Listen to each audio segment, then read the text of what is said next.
today we have Cilliers Brink with us, the DA mayoral candidate for the city of Tshwane, the capital of South Africa. Yeah. Why did you wake up and say, you know what, I'm available and I'm availing myself to do this for Tshwane? As I say, in opposition, you say things. In government, you get to do things. What makes a good mayor in a coalition government? What happens if the DA does not take over the city of Tshwane? You know, DA podcast, disclaimer, it's a controversial statement to make. When that motion of no confidence happened, did you actually turn around and under your breath said, I'll be back?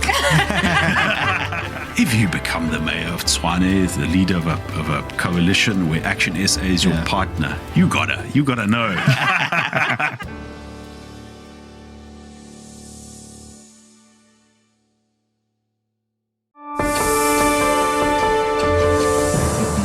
All right. Welcome back to the Democratic Alliance podcast. I am Donovan Nelson. I am Kabelo Khobisa Ngaba. And I'm Bax No Dada. And today we have Cilliers Brink with us, the DA mayoral candidate for the city of Tshwane, the capital of South Africa. Yeah. Cilliers, welcome to the podcast. Thank you so much. It's wonderful to be here on the DA podcast. It's good to have you in Cape Town. Yes. What do you think is, if you had to give Capetonians some tips for whether, what do you think is the better weather, Pretoria or Cape Town? Well, I can give you an idea. When I left Pretoria this morning, it was like, 15, 16 degrees, which terrible. I think it was like 8 in Cape Town. Yesterday, the sun was shining in Pretoria. It felt like spring. And I just heard, pack this, pack that. You're going to freeze yourself to death. So no contest for me.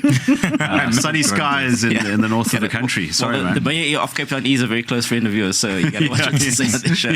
All right, well, talk to us about how's did this start for you? I mean, maybe talk to us about how your upbringing sort of reared you into politics. How was that for you? Yeah, I was always very precocious child. Interest in news and current affairs and what's happening in the world. And I had folks who, at the dinner table, we always have quite serious discussions about what's going on in the world. And my parents spoke to me in adult terms.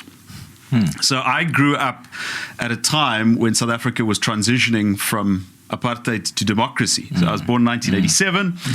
And when I was about 4 or 5 years old, there was CODESA, the multi-party negotiations, the change in South Africa. And I remember my dad being a very strong supporter of the transition to democracy and all of the debates around the dinner table. So that was an early political consciousness. And there was the Iraq War, the first Kuwait. So that's how my initial interest in politics was sparked. But if you were to ask me back then, what do you want to do? I would have said policeman, of course. That's what I wanted to do. And I'd like massive interest in cars. You remember the car magazine? Do they still? Yeah, they still do car magazine. I've seen a few Top Gear ones back in the day, but I don't know if they still do car magazine. I bought car magazine with like stacks and stacks of car magazines that we had to throw out Did you a couple of years ago. the cars as well and sort of like line them up in a garage? Absolutely. I was like a car park. Car fanatic. Absolute car fanatic. Okay. Yeah. And what was school like for you? I mean, what was an average teenager life for you back when you grew up? So growing up, this thing of being an advocate, fighting the battle for others and sometimes for myself, that came out very strongly. So I was like always arguing with the teacher, representing like the trouble. Head boy. I was the chair of the student representative council in high school. But early on, you start intervening for your troublemaker friends. No, sir, don't. This is not the. And then often the troublemaker is you. So. Advocacy came naturally to me, and I started doing public speaking, debating, and so forth. And that was school. I was born on the East Rand, if anybody knows that. You Cape Towners don't Where? know. Okay. East Rand, Brakpan. Oh, I'm from Brakpan. What? I grew up in Dalpak. No. Yeah. Oh, that's crazy. So I was actually born in Springs, which is next door. Spent my first 10 years in Brakpan, and then my folks moved to Palabora, right next to the Kruger Park in Limpopo. So very, very hot place. Grew up going to school with bare feet, and it was always very hot. And So yeah, relaxed upbringing. But what frustrated me, of course, is politics and debate, and the news cycle happens in the cities. And growing up on the rural fringe, before the age of Facebook and social media and so forth, I got my news through the papers. So Palabora is right at the end of the newspaper run, when they still used to print newspapers. So you'd get the paper at 1 o'clock. Right about the time that school comes out. So after school, get the paper, and I started writing letters to the newspaper. That was my early form of political very serious. activism. Yeah. Is this as a school child? As a school child, yes, yeah. Writing letters about what? Mostly attacking the DA. I was not in love with the DA from day number one. It just shows you what type of different child. I mean, I was writing love letters at the time. I'm not in love. Listen, I'm sure there were love letters there somewhere as well. They're just not very memorable looking back now. Hopefully they were not attacking love. But I mean, obviously, you're saying that you were writing these attack, letters on the DA. Then, when did the switch come? It was considered. How I felt back then is I thought that the DP, which then became the DA, was just too aggressive in its style. You guys remember the Fight Back campaign? Well, a few of us do. Yeah. But it was a very aggressive, stand against this new ANC majority government, new at that stage. And I thought that might not be the right tone, and tone later on became such a prolific term. But when I started to look at the substance of the arguments, and I'm not going to say to you I was converted by reading the DA Constitution. It didn't happen that way. But when I started understanding the philosophy, a shared humanity of individuals, individual freedom, opportunity, what we have in common. We should never downplay what separates us as South Africans. That definitely. Diversity gives that texture to life, and it gives meaning to life. But beyond all of that, we have a set of shared values as individuals, and there is, I believe, quite a solid majority around the vision that we want for this country, where an individual, regardless of circumstances of birth, through hard work, taking responsibility, can unshackle themselves from whatever held them back in the past. So that is the connection I made. And then talk about love letters. My high school girlfriend, she had an uncle who went to university with Tony Leon. Oh, okay. And for my 18th birthday, she arranged for me to meet Tony. So we're like, okay, we're going to go to Joburg. We're going to get on the bus from Palabora. And surprise, there's Tony Leon sitting at the at the dinner table one night. So that was quite an experience. Do you understand how geeky you have to be for someone to introduce you to Tony as a birthday present? Absolutely. She gave me a couple of options. There were other famous people. I was like, no. Wow. And then when it happened, it was a surprise. Yeah, it's because of those attack leave. But then I won't tell you that I met my wife at a DA table. So I met my wife at a DA table at Tux. So you were destined for this thing. Yeah. It followed you around. But when you, just drawing back a little bit, obviously that happened, you went and met Tony. Yeah. Do you think that's when your start, beyond the fact that you started reading the reasoning and then started warming up to the DA? I think it happened before then. By the time I met Tony, I was no longer writing attack letters against the DA. I was like, okay, you've joined. And there was a member of parliament, she's in fact still in parliament, Desiree van der Walt, who recruited me because they saw this name from Palabora writing letters. And like, who is this? Like, is this guy? Political. Like you have social media influencers nowadays that get paid to attack people. And so you had these folks writing letters and they thought, maybe this is like some political opponent. Some 50-year-old sitting in Pretoria or somewhere. And it was a high school kid. I was high school. And Desiree discovered this, and she actually got me involved in the DA as a member. You can join at 16, so that's when I joined. And I only met Tony 2 years later. Oh, that's lovely, man. That's some solid story. Okay, so take us through the journey. You are now at the Tux. Yes, DA University of table, Pretoria.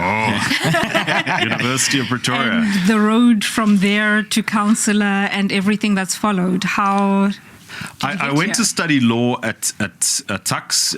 If you grow up in Limpopo, Pretoria is your is your cosmopolitan Mecca. center. Yeah, that's where you go. And I had family in Pretoria, and I went to study law. Of course, I had an interest in law, but studying law was mainly to get into politics, because I thought if I study political science, like sorry, Max, I don't know. Have you got a political science degree? I do a political science. I knew this. I and knew an honors this. degree, but with economics. I knew in it, this. so don't but worry. I thought, like, if I study politics, I was going to be like a lecturer or something, or a commentator. An You know, you academic. You don't want to be an academic. Yeah, and you have to pay the bills, you know. Yeah. You have to pay Yeah. the bills. And Mandela was a lawyer, and de Klerk was a lawyer. So law is very often a gateway to politics. So I was more of a political student than a law student.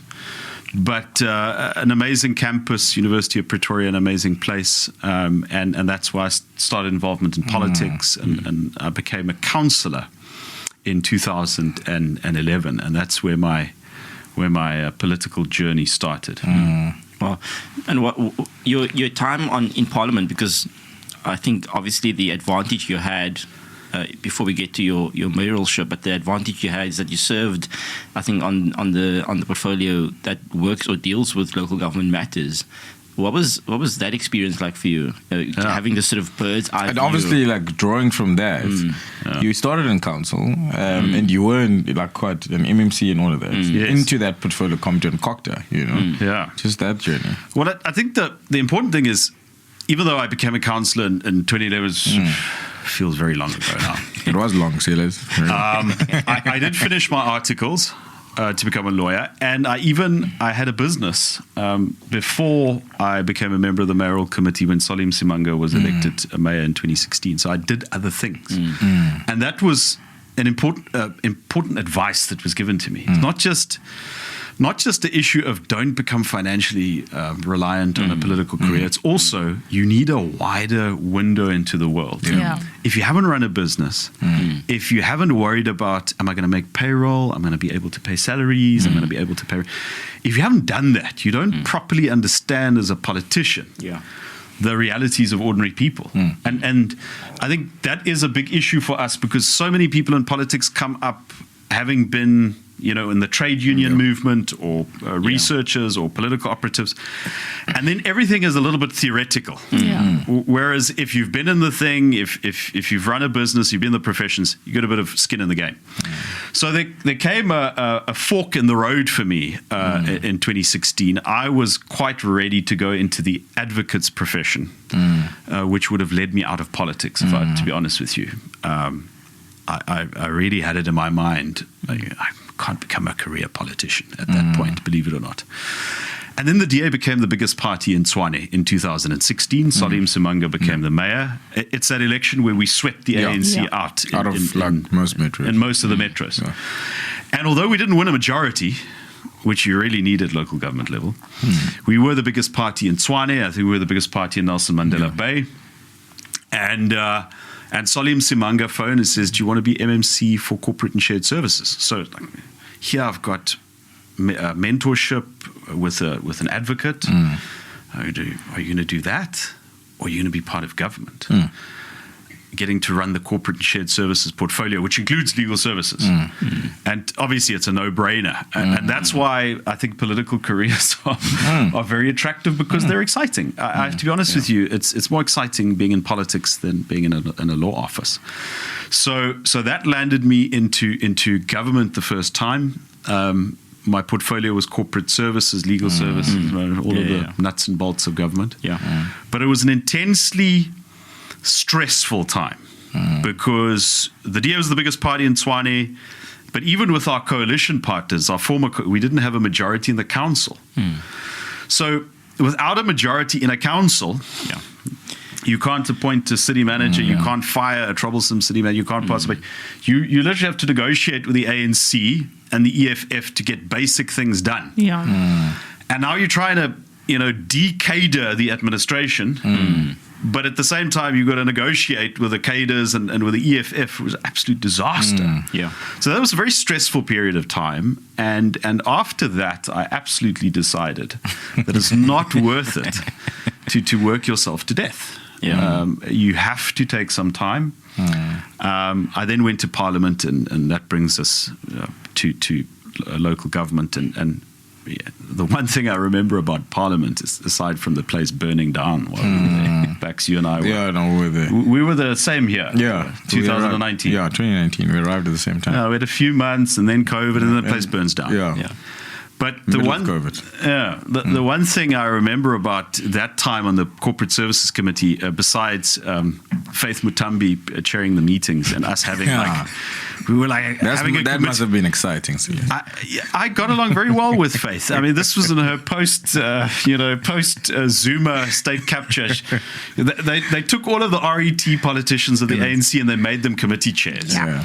And I had a very good relationship. She never shut me up on the committee, but she was very insistent during COVID. Every day was a committee meeting.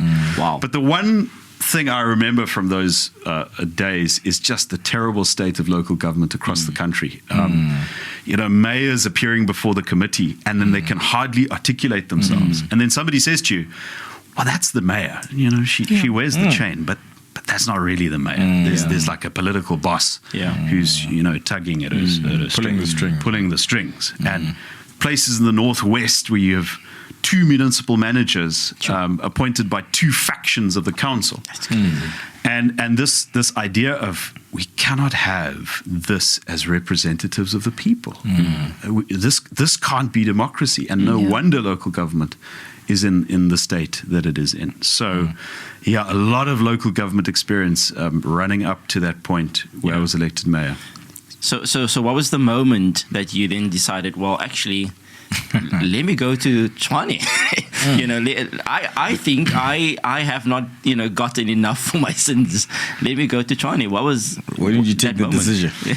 So that decision was probably taken tacitly as far back as 2016 when I was a member of Solly's team. And it was incredibly important for me to keep the promise that we had made in 2016 to the residents of the capital city, to say we can defeat the ANC, we can remove the cadres from the administration, and we can do better.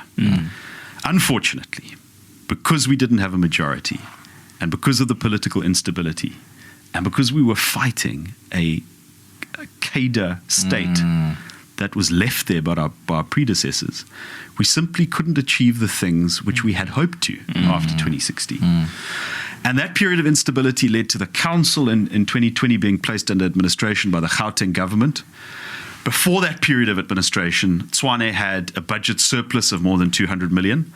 After the administration, there was a more than 4 billion rand budget deficit. So if you're talking about Tshwane's financial difficulties today, falling behind on the Eskom account, it can be traced back to a large extent to that period in time when the ANC Gauteng government intervened in Tshwane, supposedly to help the city. And what are those timelines? Because some people might not get what was actually happening in Tshwane, because they'll paint a myth and say, well, the DA has been there for 8 years, But there are specific timelines where things were being, getting done properly by the DA. Then there was a takeover by the ANC. Then this thing was thrown back at us. What do those look like? And very important point. Very important point. 2016, Solly becomes the mayor. Our team gets in. 2017, we turned Tshwane's deficit into a surplus in 1 year.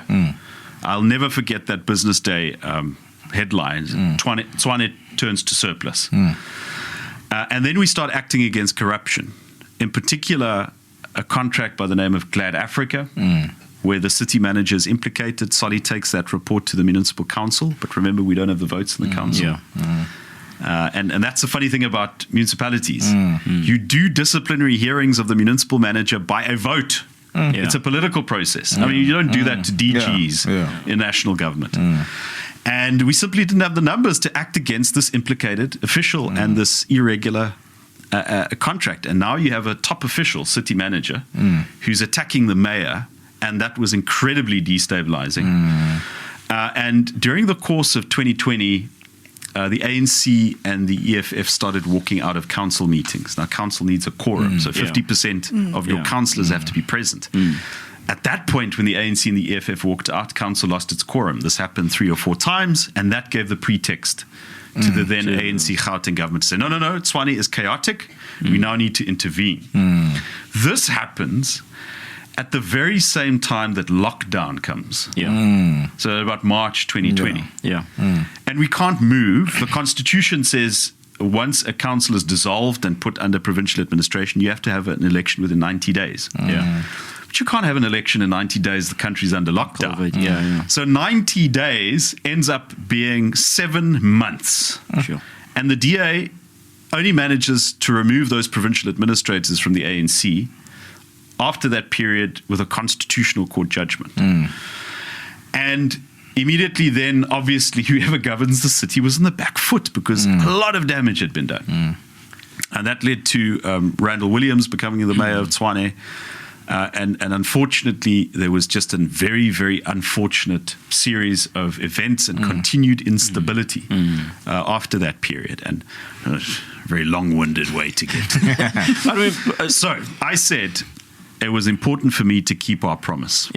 And at a critical time, the opportunity arose to fill a vacancy for mayor of Tshwane. It was after the city had obtained quite a disappointing audit result.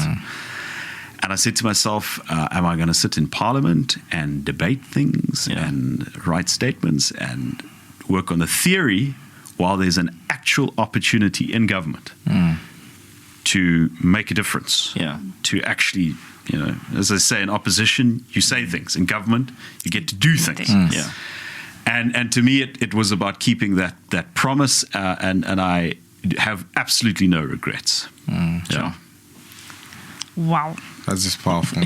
I mean, Cilliers obviously being part of all of that, with all the noise, the busyness, the seriousness, getting down to doing business. You also are a human being. Well, hopefully. So, I mean, what is it that you do, but based on just on your history that you shared with us, what do you do just in your lax time, just you as a human, living in Tshwane?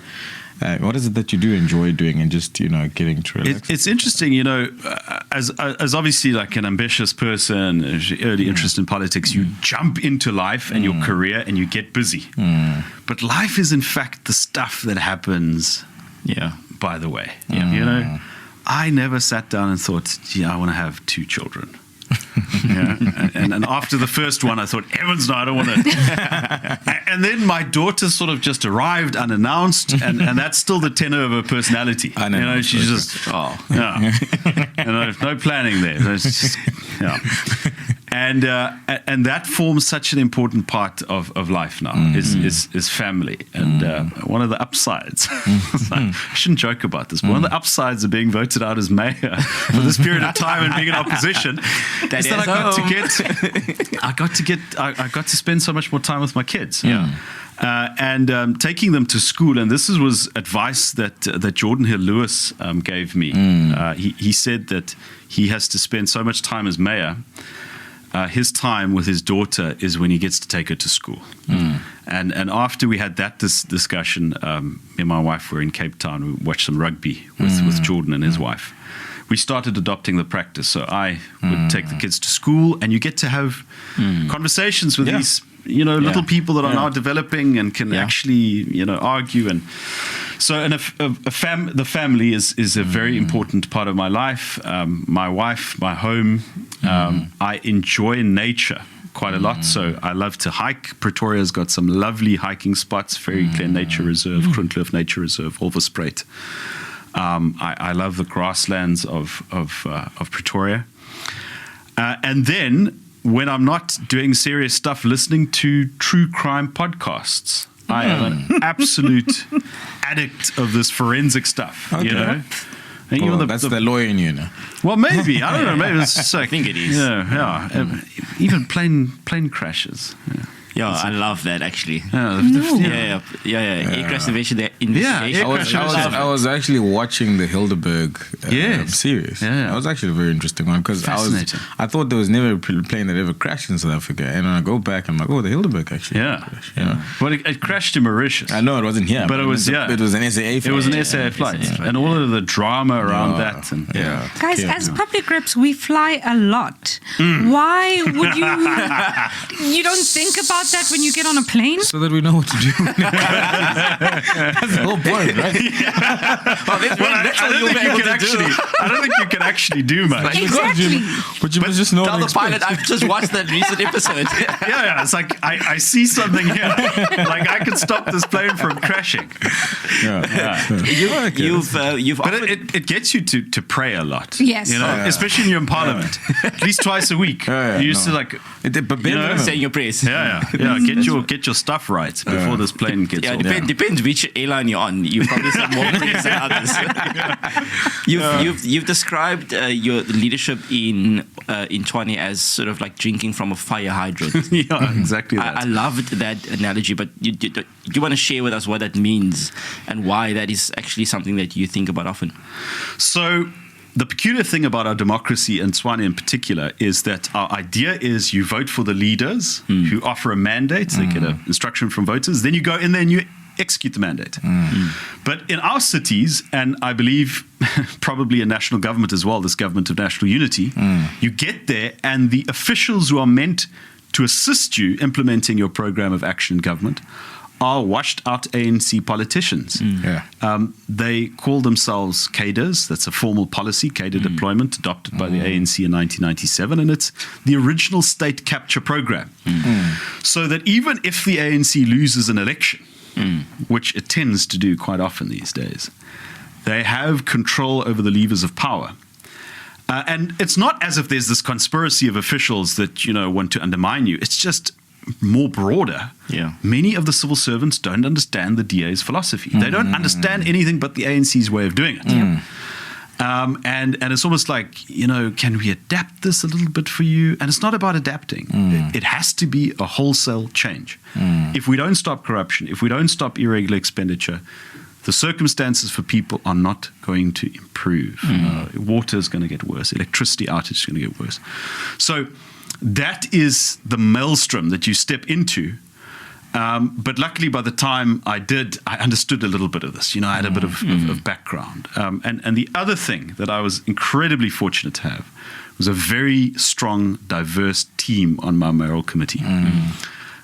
Governing a city, any city in the country, but Tshwane in particular, you simply don't know every nook and cranny. You don't know every strand of culture. You don't know every block and the history there. And that's why it's so incredibly important to have a team of people. You don't have a monopoly on the knowledge. Absolutely. But I mean, just picking up from what you're saying, so there's a culture problem where people, in public service have been, inculcated in such a way that there's a, preserved culture of corruption and doing things the wrong way and serving that particular individual rather than the residents of Tshwane is what you picked up there. Exactly. And it started, I think, with keeping positions open for ANC party agents. It's fairly easy. And then you start denying promotion to those outside of the ANC tent. And then the third phase is that competent professionals, young people, no longer apply for jobs in government. It's like, I'm an engineer, I'm an attorney, I'm an accountant, I'm a planner. Working for municipality is a political thing. It will be career death to me. So the third order consequence is that you deter the people with skills, knowledge, integrity from actually taking up positions in government. And that is an incredibly difficult thing to fix. So many young engineers in particular who can help us solve problems of leaking sewers and of a broken wastewater treatment system. Underground infrastructure. Instead of being at the cutting edge working with government, either as officials or service providers, because that's the other thing. fewer and fewer good people want to do business with government. Like, oh, no, I'm going to pay a bribe there. Yeah. And so, Bax, that's essentially the bigger problem that we have to contend with.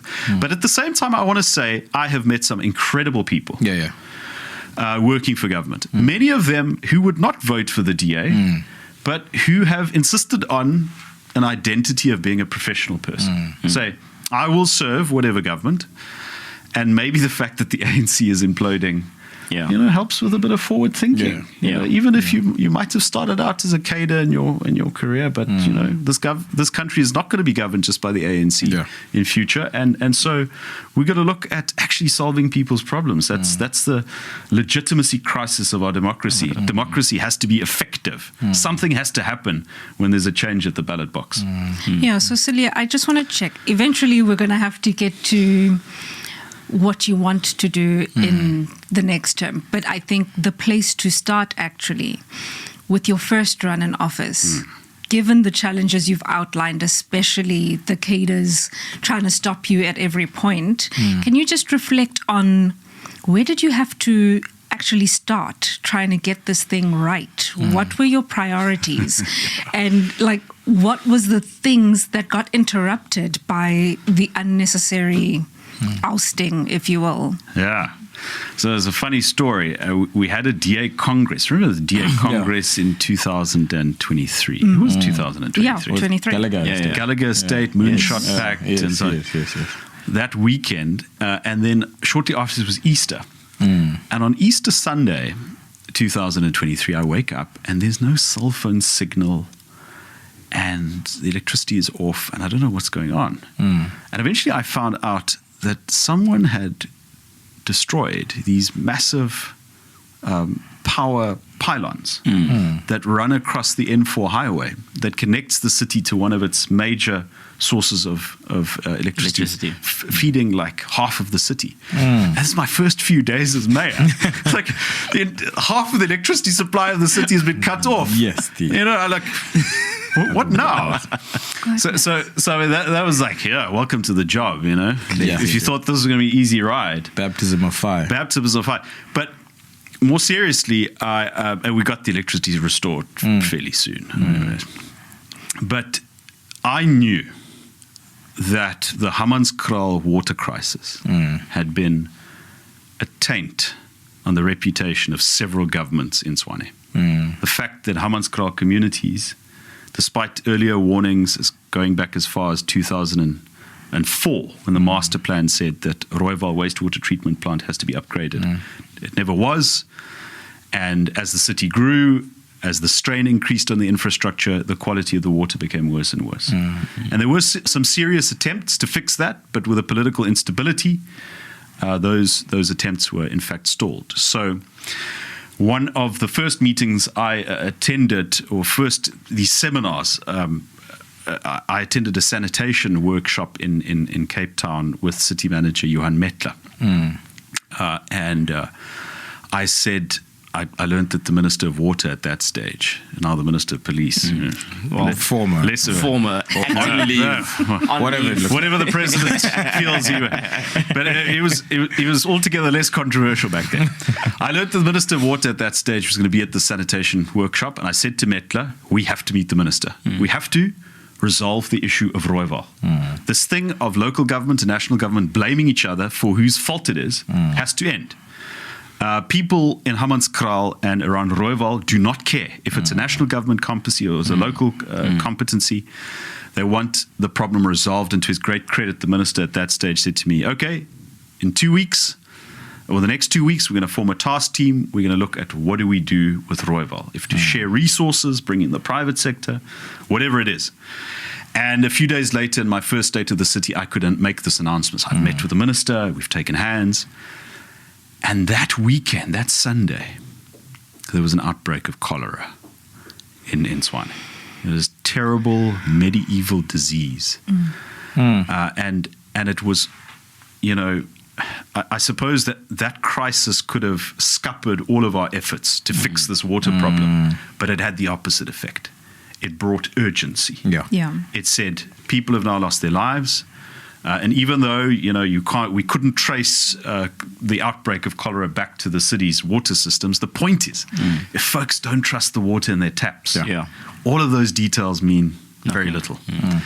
And over the years, you had this system of exploitative water tankers, folks charging the city $70 million a year just to run water tankers, and then still charging some of them. Charging residents, that kind of exploitative practice. And we all know that there are links between ANC ward councillors and this water tankering business. Yeah, it's water mafias. It's a water mafia. That's literally what it is. The dynamics of the business depends on who controls the streets, who controls the ground. Same with waste collection. Another classic, massive ANC business. But we ended up devising a solution to this decades-long water crisis in Hammanskraal. We couldn't have done it without national government. We couldn't have done it without that minister at that time. Magali's Water, which is a national government entity, put about 300 million rand into a package plant, which has now been constructed at Klipdrift, which is on a different river system. You get the Pienaars River, and then you get the Arpies River. The Arpies River is polluted by Rooiwal. So this package plant, a modular treatment plant, has the promise of delivering clean water to the taps of the people of Hammanskraal after years and years and years. The first phase was launched, but unfortunately, this is now the point where political instability once again. When Action SA, who used to be a DA partner, switched their support to the ANC, one of the consequences is that Hammanskraal Clean Water Project was delayed. Can you explain a little bit why it got delayed? So it's contentious, but here's my perspective. I think Action SA had planned to swoop in after the groundwork was done and take the credit. Of course, it's subsequently gone belly up, so that didn't quite work out. I can't figure out what went wrong, because you had laid the groundwork for this. What's gone wrong? Got the plan, just implement. So let's start with Action SA, and then you will say, they did very poorly in the 2024 general election. They missed the GNU bus, for good or bad. That decision they made. Mashaba still had his voice playing in his head. I'll never work with the ANC under any of that. He still had that on repeat. On repeat. And I think they blamed the DA and the Moonshot Pact for their terrible election outcome. In Tshwane, their support was like cut in half. And I can tell them why it happened, because they don't have anything distinct to offer. And Mashaba was overseas for most of the election campaign. Come on, what do you expect? What do you expect to happen with your chances? So they did badly. But they did have this position in the Tshwane coalition. They held the deputy mayorship, Nasipi Moya. But they were struggling to distinguish themselves. And I think the ANC in Gauteng, who were also very opposed to the GNU, came along. They got Mashaba's ear, and they got it into his head that he could sort of revive his party if his member gets to wear the mayoral chain, even if it's an ANC-dominated government. And at that point, Tshwane had improved finances. In 2023, we had the best improvement on financial sustainability of all the metros in the country. Better audit outcome. New senior management team. Action against the Rooiwal 5 officials implicated in awarding that irregular tender to Edwin Sodi and his associates, also related to Rooiwal. So you were on the cusp of, I wouldn't say mission accomplished at all, but you're on the cusp of a stable platform from which to deliver. And I think what Action SA and Mashaba and Moya saw was, we'll just cut the ribbons. Yes. But that's not how government works. I remember my colleague Temba Fosi, he's a member of the mayoral committee for utility services. He's now the spokesperson in opposition. He used to be at Rooiwal almost every week, checking up that the work gets done. And that's how you run an effective government in times of crisis. You are there, you wheelbarrow, you push people. And I think that the new folks, as you suggest, thought this is a ribbon-cutting exercise. And now, although the first phase has finally been launched, there are 4 other phases. The whole thing should have been done by now. The city could have saved tens of millions in the watering, tankering, and we could have had a situation where trust is restored. But that's what you get with political games, and why it is so incredibly important to know what you vote for. When you go and vote. I like that, because I think it really brings to this point that each political party has a different priority, and often you see that priority when they pass the IDP, when they pass the budget. I've just read up on Tshwane's budget for last financial year that was probably passed in this beginning of this year. Increase in water tanker spending, increase in security tendering or contracts. What's the obsession there with water tankers and securities? So those are typically the ANC connected businesses. Not great barriers to entry, so you don't need. You just need some muscle on the ground, and then you can run those businesses. Sure. And it's a controversial statement to make. DA podcast disclaimer. But it is a business that is rife for corruption, security, waste collection, water tankering. And in the adjustment budget, after they'd removed us at the end of last year, the adjustments budget happens in February. They increase spending on water tankers by 64%, despite the promise of Hammanskraal giving people water in their taps instead of tankers. So they budget for failure, essentially. They increase spending on security companies, and it's not technology, it's not state-of-the-art stuff that JP Smith is pioneering here in Cape Town. This is like stationary guards. They call it watchman services. Wow. They increase spending on that by 103%. Ridiculous. And I mean, we went through a strike the year before, and we didn't even spend that money, despite disruptions that you had people smashing water pipes and closing valves. You had attacks on municipal offices and depots. We didn't even spend that money, that kind of money on security companies and water tankers. So what is going on here? Well, that's the question to you, Cilliers. What are they planning to? The answer is what's the need? The ANC has taken over. And that's what we've come used to expect from ANC government. I mean, I guess, Cilliers, this draws, to the point where there is now an attack on senior officials in the municipality, with all these things being approved, which is, a red flag for corruption waiting to happen. Why are they now attacking, senior officials, over and above the fact that the budgets have been increased on these things that have nothing to do really with residents, because residents want permanent water, a safe city, and a functional government and officials that actually do the work for them and not politicians. Why is there an attack now on senior officials in the linkage of all of this? Well, let me just close off this point very quickly about because if you have money and you spend it and you provide extra things, that's okay.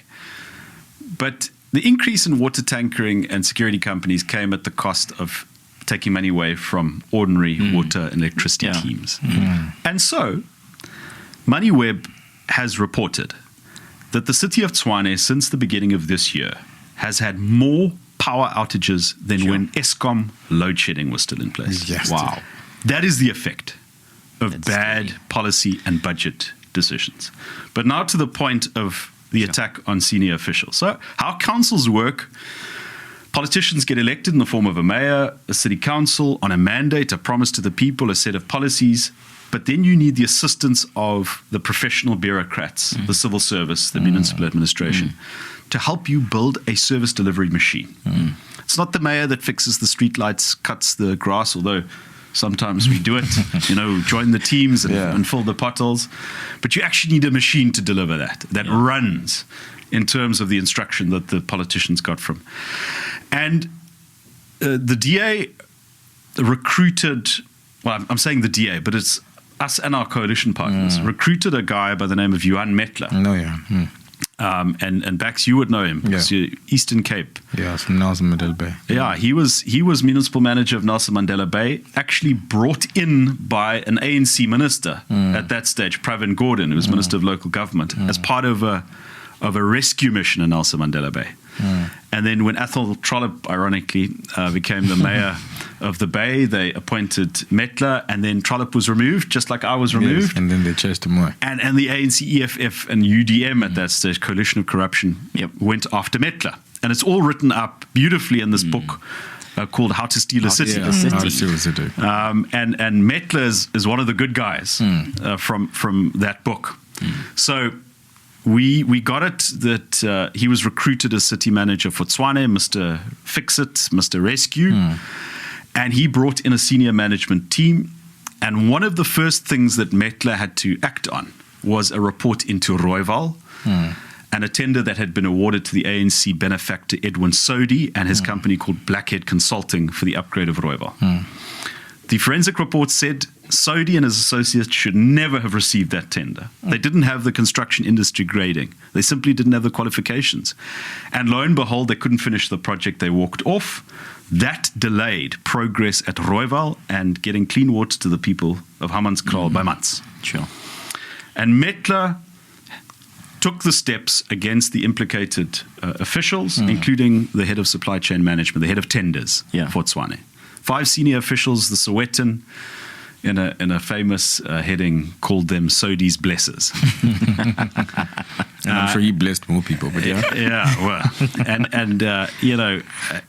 they were on suspension, a whole long dragged out process, and eventually Metler made the decision, we're going to suspend them, go to the Labour Court and have them fired. And that's where we are at the moment. But the ANC doesn't want those folks fired. They want them back at work because they are an integral part of the ANC's network. Remember, the ANC is not just a political party. They are a business network. Yes. Somebody told me. I don't know if it's a business network. We run businesses. I don't know what. Corruption network. Corruption and racketeering. Let's call it corruption. So that. A clear answer to your question. That's why they don't want Metler. That's why they don't want independent officials, because they prefer an ANC cadre. Just like they can run the mayor, who's a third-party candidate. They want a city manager that they can run. And Metler is not in that game. So for us as an opposition, it's become incredibly important. Not that Metler is politically affiliated, but we as Tshwane have suffered so much under incompetent management. Now that we finally have a serious person of integrity leading the administration, we must show others, we must show young people that there are political leaders who, if the corrupt go after you, are willing to stand up for you.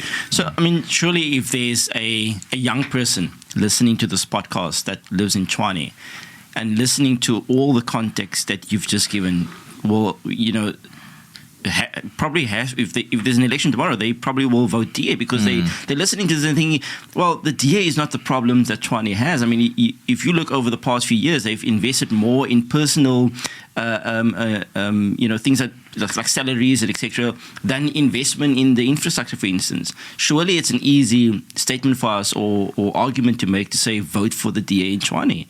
Why do you think voters are still not coming out in their numbers and giving us that majority that we need? It's an unfortunate thing that young people in particular have disengaged from politics or just never got into it.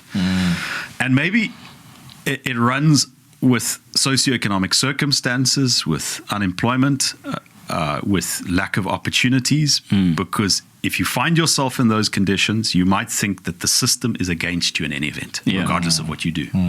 And you've got other pressing priorities, like getting bread on the table, paying for your kids' school and so forth. And I think that's the bigger context in which youth disengagement happens in politics.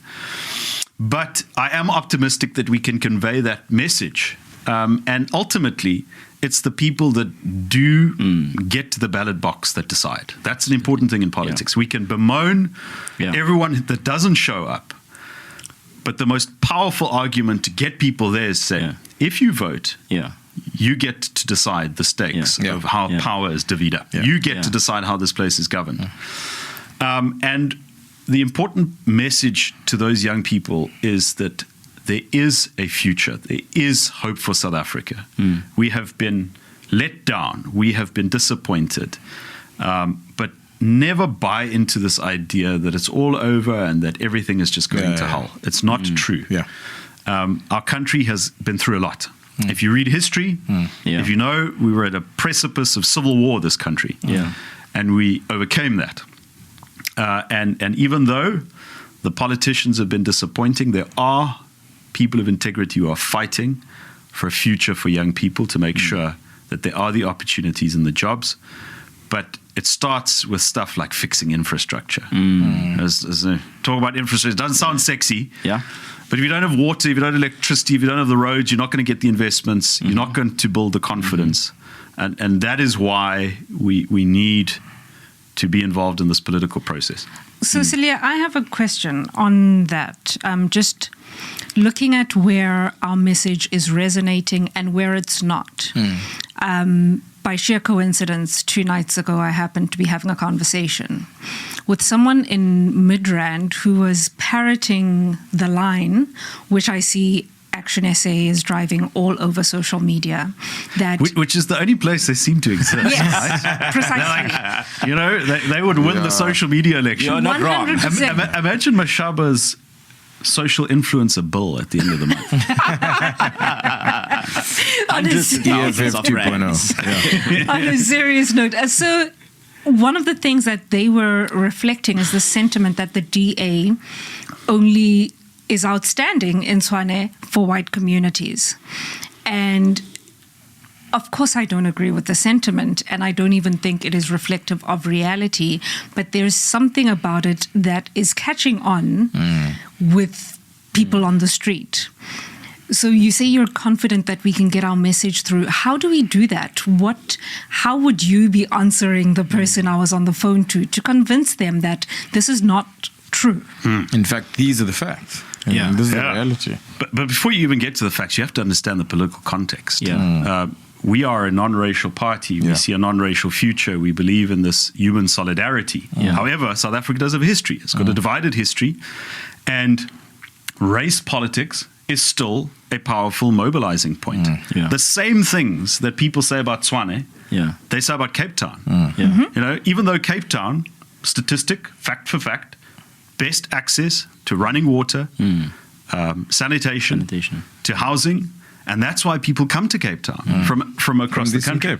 And from the else. Eastern Cape and from other parts.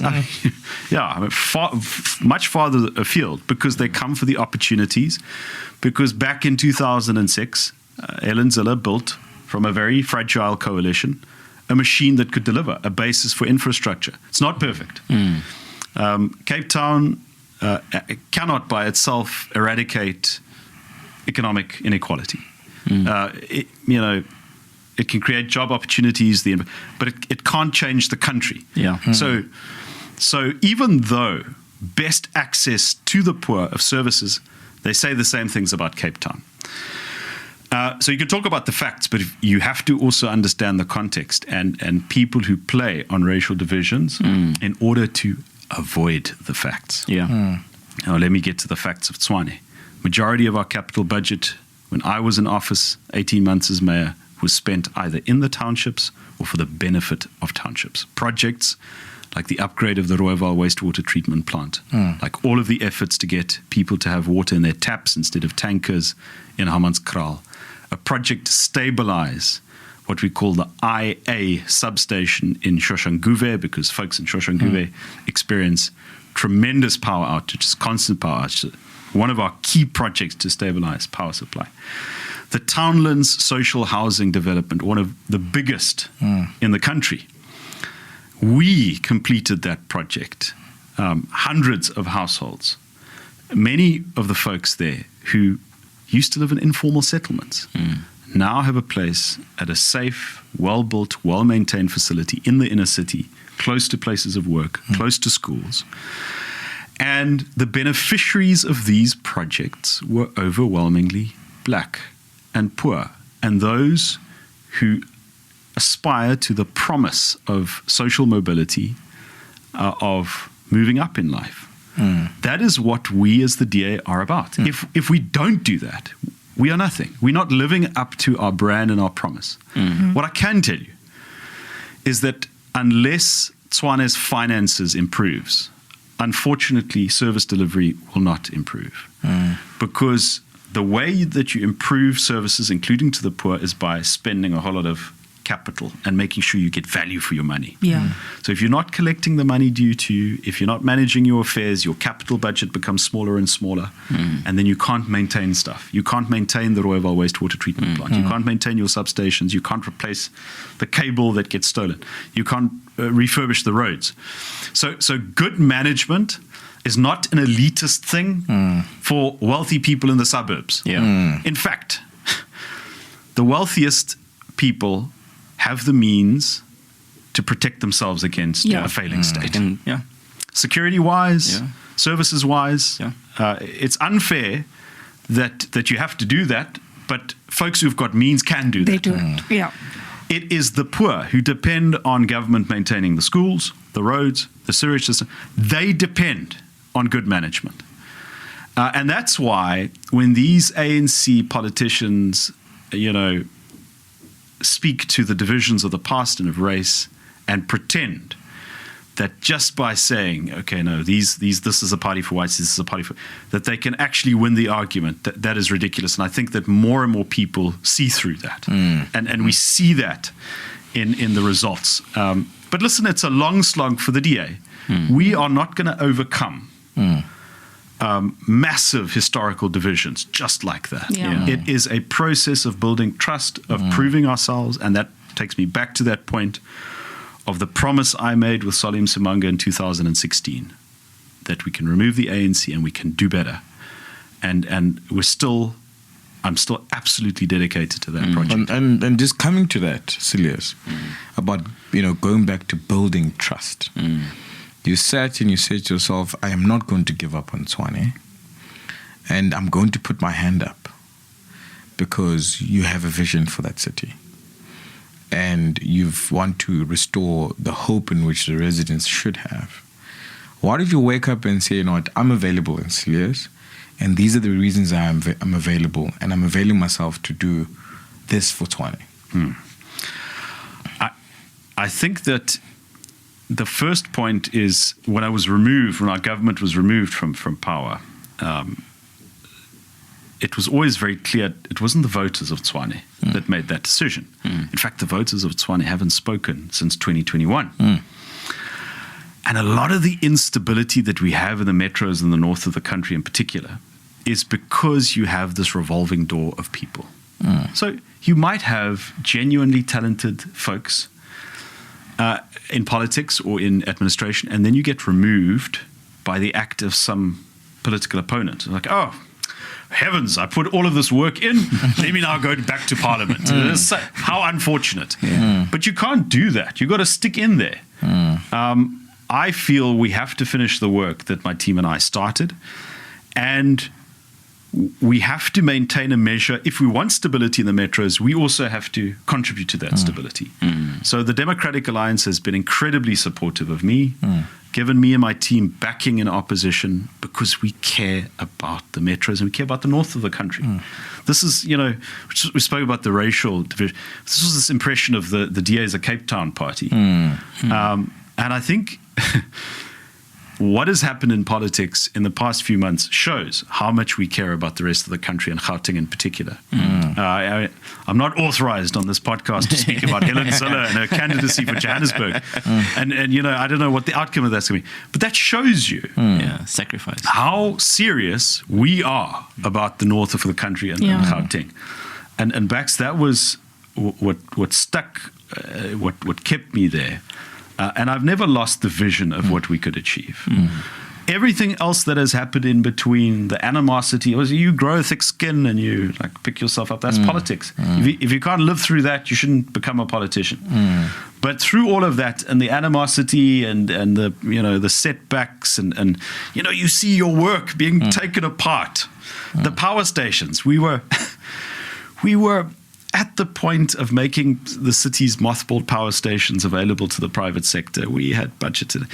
And now the mayor makes this exact same announcements. She's in a worse position than we were when we left off. So you see the work that you and your team put in, but I never lost the vision of what Tshwane should be. And what is that vision for the next 5 to 10 years?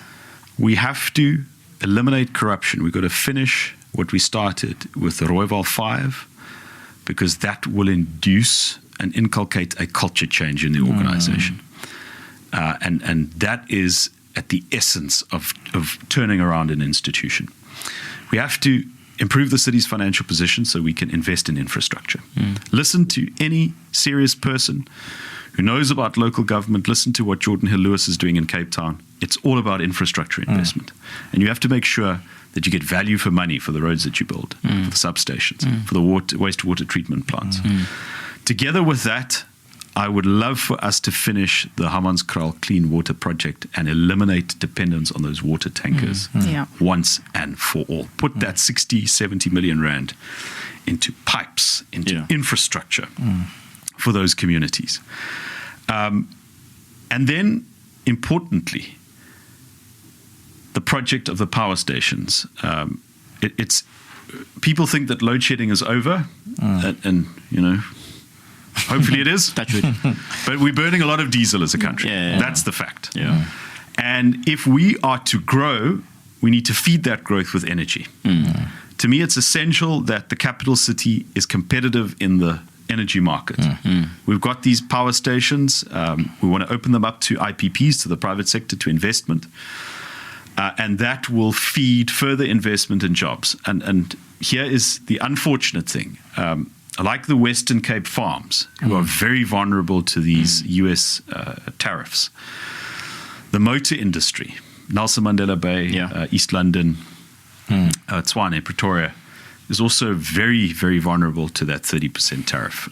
In Roslyn, you have BMW making X3 BMWs for export directly to the United States. It's their third biggest market.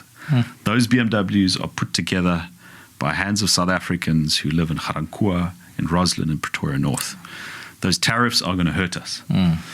And so, if the city does not have its act together in making sure infrastructure is improved, in drawing other investment opportunities, I'm afraid we're going to feel that pain without hope for the future. So, my vision is to build a capital city that delivers to the honest, hard-working people who live there. So, Cilliers, you are about to have a very long year ahead of you. Is like campaigning an awful part of the job, or are you actually a campaigner? Is this what you do for fun? You can't call me onto the DA podcast. I hate campaigning. No, I don't like it. I mean, I can honestly say I hate campaigning. I don't care that I'm a politician. No, I enjoy it. And honestly, when you are not in government, you find it easier to speak to people. Because, and this is the downside that the ANC and their partners will realize in Tshwane. They're about to find out. You know, when you're the incumbent, you are responsible for everything and everyone wants to talk to you with demands. Whereas if you're a candidate for office, you can sit down and have a decent conversation. Okay, what can we actually do? So the campaign starts for the first 3 months with what we call a listening tour. We reach out to businesses, to civil society. We see different places of the city and also just celebrate city life. You know, politics doesn't always have to be standing next to an open sewer or a failed project. Sometimes it's going to a cheese and nyama or going to have your hair cut at a South African with a South African entrepreneur, or just enjoying city life. And that is what I look forward to. The next 3 months is also going to be important for us in actually formulating the pledges which we're going to make, because that's how we do things as the DA. We don't just say, vote for the blue, you know. And then it's not for vibes. I mean, I want our campaign in Tshwane to be as crystal clear as Jordan's campaign in Cape Town. I would say invite me for a haircut in Tshwane, but I don't know. I can't really enjoy that. So. I'm sure we can do something with a beard. No, my beard's not going. Polish some shoes. We can treat you back. We can treat you. And what are some secrets of the campaign trail? Do you have any must-do things or like pumped up music? What do you enjoy? Well, I want to know: are you gonna use TikTok as a platform? Absolutely. Like if you're not on TikTok, and I'm going to be honest with you, I do stuff for TikTok, but I haven't got it like open and engaged myself. There's a member of the team who's more excited about, but definitely TikTok is a very important aspect of it. About Tshwane, I'm more excited about Tshwane because if you're TikToking the whole time, you don't get time to talk to people or you don't understand what's going on. Just admit you don't know how to use it. It's okay. No need to make excuses. It's okay. No, well, it's just social media. Unfortunately, has this tendency of sucking you in, and then you lose touch with real life. Well, just get a team. Just get a social media team. You know what's it's all lined up. The New York mayoral candidate for the Democrats, Rowan Mamdani. He literally just used TikTok as a platform. And one of the nice ideas he gave me, which I'm going to try and implement in the next election, is he walked for, I think, 3 or 5 kilometers, and he just had a video camera and a microphone, and he just interviewed people. Yeah. You know, what is the thing that you want to see in the city? What are you looking for in a mayor? And he just curated those things. I think a nice idea for you would be go to every single rugby match on a Saturday, whether it's at a school or a rugby club, and just interview people for 3 months. I mean, that's the amount of TikTok videos you can get out of that. It's quite good. Absolutely. And it's Mamdani. Yeah, you corrected Trump as well. He's obviously terrible policies, but quite a compelling style of campaigning. And it's important to learn from that. But the important point, if you watch him, somebody else is doing the filming. No, of course. So he hasn't got his face in the phone the whole time, and that gives you the opportunity to engage. Absolutely. So I'm looking forward to that. My secret. Don't let the blood sugar drop. I need to eat. I get hangry. Interesting. So my team knows, like always like a chocolate bar or something. Don't get hangry at voting. You can't get hangry at voting. No, we need every single vote at this Absolutely. point. And what's your favorite between a town hall versus a rally? Oh, I prefer interaction. The One more on one. interaction. I mean, rally is great, and it's wonderful, and you can charge up the crowd. Yeah. But at a rally, you speak to people already convinced. Yes. And they're primed, and it's important to look after your activists and your supporters. And hey, mom is always there. Like, your wife and kids. But a town hall setting or a smaller house meeting gives you the opportunity to actually listen. It's like, oh, I didn't know that. What is your impression? It's that interviewing the voter type of thing that you're talking about. That's amazing. And if you were to be a sports star, what would you be? I was definitely not a golfer. I mean, I've got golf clubs, but I can't connect to. Well, it might get you into the Oval Office, actually. There you go. I'm not sure you want to go there. Let's leave that for another day. I don't know. You're giving me swimmer vibes. Me too. I see some swimmer there. Cricketer, maybe? No. I actually am very interested to hear your answer on this. I'm not a brilliant sportsman, but I do swim. I do go to the gym. I am physically fit. The more days I've spent outside of the mayor's office, the more time I obviously get to exercise. Yeah. But I suppose in temperament and in all of these things, probably rugby. That would be the closest. You get knocked down and you get tackled and you gotta. You got to have your wits about you, and sometimes you lose a. Do you have a favorite rugby team at the moment? Blue Bulls. Blue Bulls. Obviously, Tshwane. Favorite rugby player? Come on. I quite that like. That was a test. Just in case it said Stormers or something like that. Well, that would have been the end of my political career in Tshwane. I quite like Chamberlain. Blue Bulls player Chamberlain. Okay, I was going to pretend like I know rugby, but I have no idea who that is. Right, so we'll send you a. We'll send you. You got to invite her to one of the games. Yes. We'll get you to Loftus. Or maybe just go search Chamberlain on TikTok or something. Yeah. I'm sure there's a video somewhere. Or I could just go with Cilliers. We'll invite you to Loftus. Please don't take away my free ticket. You're agnostic now, so like we take you to Loftus, right. You'll end up wearing the light blue. Indeed. So I wanted to just come back to one thing, which is coalition politics. So you're running for mayor now. Very certain that we probably have a coalition. We're hoping that the DA is the majority party in that coalition to reduce the parties perhaps to 2 to 3 parties. So I think also creates a little bit of stability in decision making. the future of coalition politics and local government is something that I often think about quite a lot as a ward councillor myself. I think we, have a pool of leaders in our country in politics that are really making it difficult for municipalities to work well. I often heard from your team when you were the mayor that you invited opposition councillors and leaders to actually come and engage with you, speak to you about issues and concerns that they have.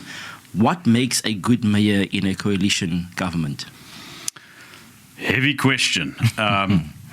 The important point is to know what you believe in, to have your own program of action, your own core convictions, and what the city needs. Because if you don't have that, you're going to end up making compromises that lead you to fail.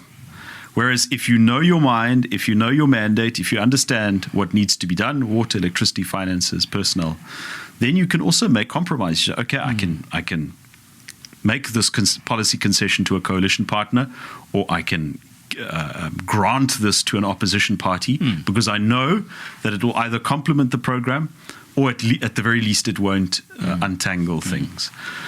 So that is incredibly important. And inside a coalition, there has to be broad ideological coherence. That's why a DA-EFF coalition won't work. It's like oil and water, and it doesn't. There's no. If you spend most of your time fighting about, should this person be appointed in this position? Who should this tender go to? No, then you're not going to change things. Then you're just going to frustrate the voters and lead, cause more disappointment. And the third important point is you must have people of integrity locally. And that's one of the first things that Helen Ziller told me when I assumed the position. She said, now you're the mayor, you take responsibility for the coalition. No more these constant meetings with national leaders of the party. You sort it out there. And in fact, very interestingly, Helen was one of the first people to tell me, try and, build a strong relationship with parties like Action SA, with Nasipi Moya. Assume the best, bring them closer, which is counterintuitive of this image everyone has of Helen. Exactly. And I really took that to heart. So you have to go in there with good faith, but backed up by, I'm actually working with a group of people who broadly share my worldview.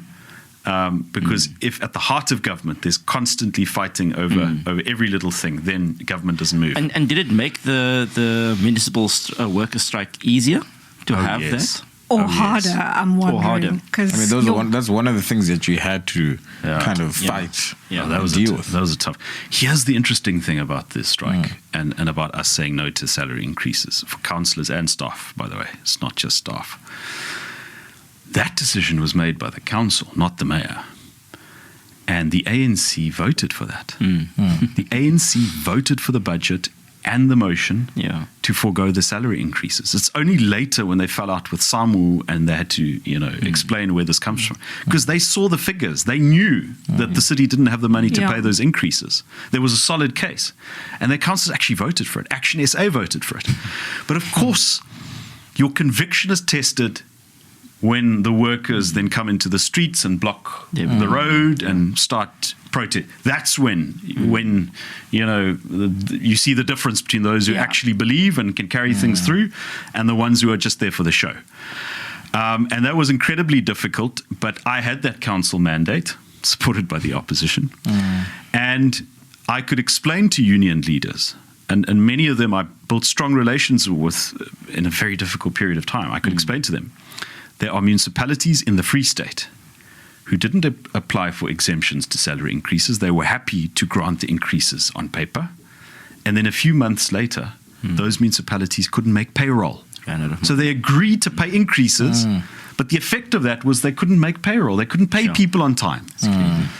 And the other thing those municipalities did is they dipped into workers' pension funds to fund operational expenditure. Tshwane did not do that. We made the difficult decision not to pay increases in that 1 year. Subsequently, and by the way, when the ANC coalition took over, they didn't agree to pay increases. They went through with a case, and the city won the case at the Labour Court, and the judge said, "This is terrible. Nobody should be in the circumstances." But quite frankly, many people in the private sector often are in those circumstances. And I think that decision was important, not just to show steel in the face of violence and criminality. It was not a majority of the workforce who participated in that strike. In fact, a lot of our mission was to protect workers who wanted to work. But it was an important principle for the rule of law, standing up against criminality, but also that 600 million rand saving. So remember, it's 600 million rand in the first year, but that compounds then. That saving enabled the city to reach a favorable payment arrangement with Eskom. And so for a number of reasons, it was worth the pain. But listen, I can tell you, no mayor wants to be, in the midst of a strike with your workforce. I mean, Cilliers, you spoke quite in depth about what you want to fix in the city of Tshwane. Spoke about infrastructure, spoke about water, electricity, roads, fighting corruption, making sure that the city is safe. What are the stakes if you don't get elected? What happens if the DA does not take over the city of Tshwane? What is going to happen to that city? And I just want to hear from you, what is at stake if that doesn't happen, and why it's so important for us to make sure that it does happen? So if you look at the ANC model in the metros at the moment in Gauteng, they don't have confidence in their own leadership. They simply don't have the caliber of leadership that inspire trust and have competence. And so they're almost a little bit shy. They stand back. In Tshwane, for example, you have the regional secretary of the ANC, George Machila, somebody who's got business interest in waste removal contracts. He's not in council, so it's not technically that he's breaking the rules, but he uses his political muscle. You have the deputy mayor, Bonzo Modise, who I mentioned the increase in spending on security companies by 103%. One of those companies actually belonged to Modise. And he still hasn't produced evidence that he declared his interest or that he has divested his interest. So clearly the ANC sees an opportunity to get back into power, to get their hands on the patronage, to start off where they had left off with the CADA network. But they also understand that even traditional ANC supporters are tired of them. They don't want to see these faces. They don't want to see the Machilas. They don't want to see the Modises. They don't want to see the offering of essentially that thug politics. And so they stand back and they let third parties take the mayoral position. They did it in Johannesburg with Kwamanda. They're doing it in Tshwane with Moya. And they make the decisions in the background, but there's another mayoral face. The problem with that is it is a recipe not just for corruption, state capture, the old stuff that we're trying to defeat. It's also confusing because now you don't know exactly who's accountable and what direction do we take. Do we offer the power stations to the private sector or do we offer them to Eskom? Do we fire the Rooiwal 5 or do we reach a deal with them to bring them back? Do we protect an independent city manager who's doing well, or do we replace him with a CADA? And that whole malaise just means that we lose time, we lose opportunity, things deteriorate, the investors don't come. And the people suffer. And the people suffer. Unnecessary suffering is prolonged. So if I have to put it in a phrase, we have to create order in the chaos of coalition politics. Coalitions can do wonderful things. And there are rules. You asked about coalitions, how to approach them. But the best thing about Cape Town is that it doesn't have a coalition. It's got strong leadership. It's got a clear mandate. It is delivering. It knows where to go. It doesn't have to make compromises. Now, I understand Gauteng is not Cape Town. And maybe even, I don't know, hopefully your politics stays DA blue. But you need a strong anchor tenant. You need the DA or the ANC to take responsibility and say, okay, one of these two options. All of these small parties in between confuse things. You vote for a party that says, we'll never work with the ANC under any circumstances, and then a year later, they deliver the ANC back to government. Yeah. So the implications are very, very important to consider for voters. But give us hope, Cilliers. Are you optimistic about your prospects? I am still here. I have passed up an opportunity to go to the Gauteng legislature. I have passed up an opportunity to fill a seat in parliament because I believe our mission in Tshwane is incredibly important. Yeah. We are doing well. We've got a DA branch in every single one of the 107 wards. We are, at the moment, in Mamelodi fighting a by-election, by the way. It's you see the ANC there, you see the EFF there, you see the DA there, you see the MK there. Nobody else. Those are the people contesting in Mamelodi. Yeah. And I can feel the energy. I absolutely believe we can have a powerful DA showing, and we can use that to build a strong and stable leadership for the city. I always wondered when that motion of no confidence happened, did you actually turn around and just under your breath said, "I'll be back"?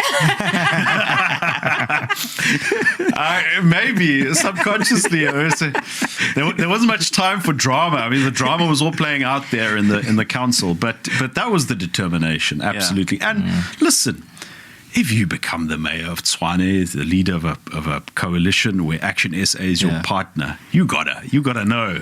And this is not going to be, there's not much job security here. So you got to make your plans and it's part of what makes politics exciting. Absolutely. Look, you've got to have a steel spine. So good luck to you. We are hoping to see you back in the mayoral office next year. Hoping to see you at Loftus. I'll be there. I'm tagging along with my husband, but we'll be there. Good. It was so lovely to chat to you today. I hope everyone who's watching has a better sense of your vision for Tshwane and just who you are as the man stepping up to the plate. Safe travels back to that province of yours. Back to the sunshine.